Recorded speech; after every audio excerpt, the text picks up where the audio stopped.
कहां सुख खोज रहे हो? शरीर में है क्या ये? कई बार सत्संग में इसलिए वर्णन करते हैं कि तुम्हारा राग नष्ट हो जाए इस शरीर से। ये शरीर मलमूत्र बनाता है और कुछ इसमें नहीं होता। जो खाओ वो मलमूत्र, जो पी जाते हो, चाहे जितना सुंदर पवित्र पेय पदार्थ हो लघुशंका बन जाएगी, चाहे जितना सुंदर भोजन पाओ शौच बन जाएगा। ये शरीर की सार्थकता त्वमानंदा पराम्बुधि। हे प्रियालाल, हे वृंदावन धाम, आप तो आनंद के समुद्र हैं। त्वमानंदा पराम्बुधि, परम समुद्र हैं सुख के, और हम सुख की खोज कर रहे हैं पर गलत दिशा में। किसी को आज तक शरीर में सुख मिला? किसी को आज तक किसी भी भोग में कि सुख मिलने का तात्पर्य होता है कि उसके बाद फिर कोई इच्छा न रह जाए, हे नाथ अब कुछ नहीं चाहिए, मिल गया जो मैं चाह रहा था वो मिल गया। आज तक किसी का विश्राम स्थल भोग बना कि अगर मुझे ये भोग मिल जाए तो जीवन में कभी कोई कामना नहीं करूंगा? ऐसा हो ही नहीं सकता। इतना धन मिल जाए, ऐसा सुंदर शरीर मिल जाए, ऐसा मकान, इतनी गाड़ी, जो आप सोच रहे हो लाखों के पास वो है, लेकिन वो और कुछ सोच रहे हैं, वो और कामना कर रहे हैं। बिल्कुल सावधान हो जाओ। ये दुखालय को बहुत सुख के रूप में परोसा जा रहा है माया के द्वारा। अगर सत्संग के वाक्यों का मनन करोगे तो तुम्हें भी अनुभव में आने लगेगा। सावधान हो जाओ, दिशा उल्टी है।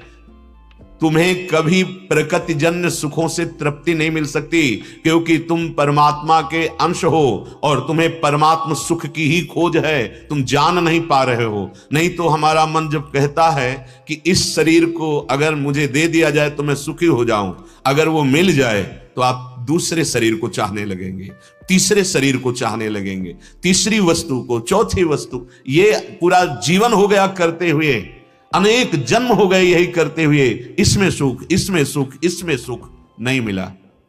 ऐसा क्यों होता है? क्योंकि तुम अविनाशी सुखमय हो।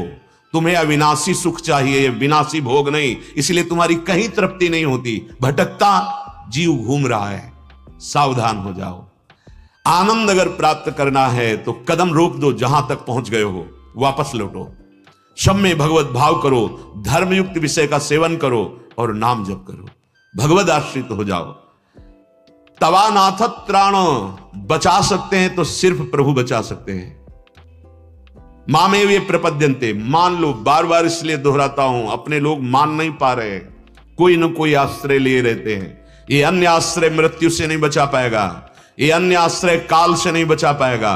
हो सकता है जिसका आश्रय लियो वही काल तुम्हारा बन जाए, जिससे हम समझते हैं कि हमारी रक्षा करेगा वही भक्षक बन जाए। ये माया का जादू है, तमाशा है। एकमात्र सर्वेश्वर भगवान श्री हरि, उनका आश्रय। अगर आश्रय ले लोगे तो निहाल हो जाओगे। प्रार्थना मान लो, मेरी सो भैया कृष्ण गुण संचु, इह परलोक सकल सुख पावत। समस्त सुखों को प्राप्त कर लोगे, बस ठीक से भजन करो, रहने से रहो।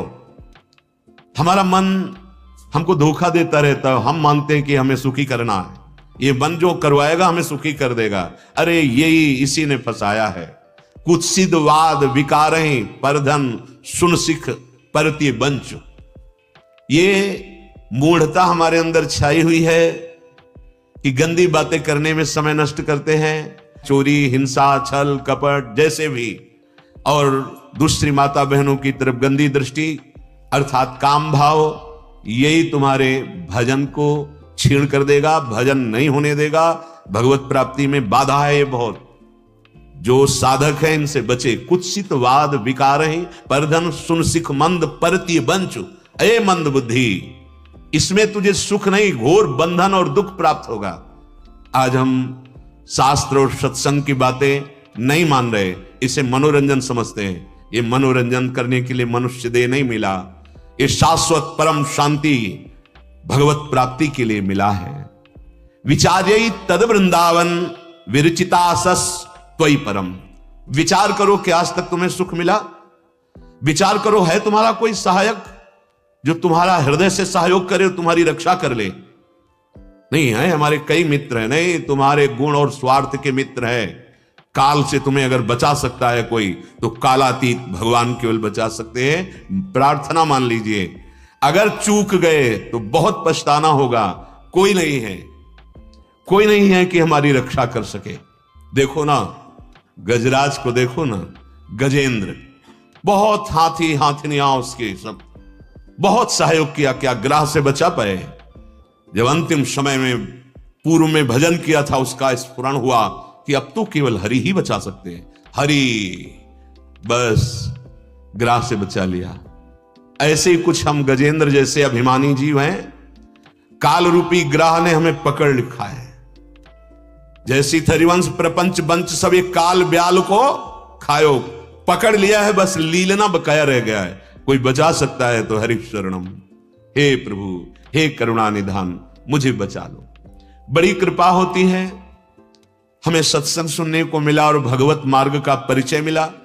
क्या साधन करना चाहिए वो मिला, पर हम कुसंग के कारण, कुसंग दो प्रकार का होता है, एक अंदर की वृत्तियों का कुसंग होता है और एक बाहर के व्यक्तियों का कुसंग होता है।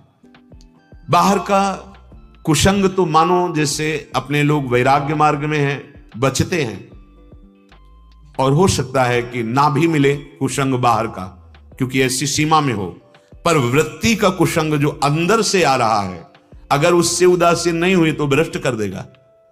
बाहर के कुसंग से तो समाज भय से बचा जा सकता है, पर आंतरिक कुसंग से साधक अगर सावधान नहीं रहा तो वो मार्ग में भारी बाधा पैदा कर देगा। आंतरिक कुसंग बहुत जोर का होता है। बहुत जन्मों में जो जो हमने गंदी बातें की हैं, वो सब भरी हुई हैं, संस्कार भरे हुए हैं। वो संस्कार जब हम भजन में बैठते हैं, वो सब उदय होते हैं। अगर साधक सावधान नहीं रहा, सावधानी, ना बुरा मानना ना अच्छा मानना। अच्छा माना तो राग हो जाएगा, क्रियाओं में उतर जाओगे। बुरा माना तो द्वेष हो जाएगा, वो टीका रहेगा, वो वृत्ति जलाती रहेगी आपको। न राग न द्वेष, ये युक्ति है, मन बिल्कुल निर्मल हो जाएगा। हरिराम व्यास जी कहते हैं, ये कौन सी भक्ति की रीति है आपकी? बड़े महापुरुष हैं। हमारे कौन भक्ति की रीति, साधन पौरुष करत कछु नहीं, संतन सो न समीति। हमारे कौन भक्ति की रीति, ये कौन सी भक्ति की रीति अपनाए हो? कोई भक्ति की साधना जो शास्त्र में वर्णन की गई वैसे बिरला चल पाता है। नहीं तो साधन हमारा होता है भागवतिक और आंतरिक लक्ष्य होता है विषय। बड़ी विडंबना, बड़ी विडंबना। साधन अर्थात क्रियाएं हो रही भागवतिक और आंतरिक लक्ष्य है विषय। जबकि विषय को बना ले साधन और लक्ष्य बना ले श्री हरि। बड़ा उल्टा बुद्धि हमारी प्रेरणा करती है। कैसे कोई भागवतिक साधन का लक्ष्य विषय कैसे कर सकता है? ऐसा ही है हमारी तपस्या, हमारे व्रत, हमारे नियम। जब हमारे अंदर ये अहम स्फुरित होकर करता है कि से संसार जाने। आप साधन भागवतिक कर रहे हैं, क्रियाएं भागवतिक हैं, लेकिन लक्ष्य बन गया जगत, विषय। हमारे कौन भक्ति की रीति? ए भाई, ये कौन सी भक्ति की रीति है? हरिराम व्यास जी पूछ रहे हैं। यही साधना है, यही पुरुषार्थ है।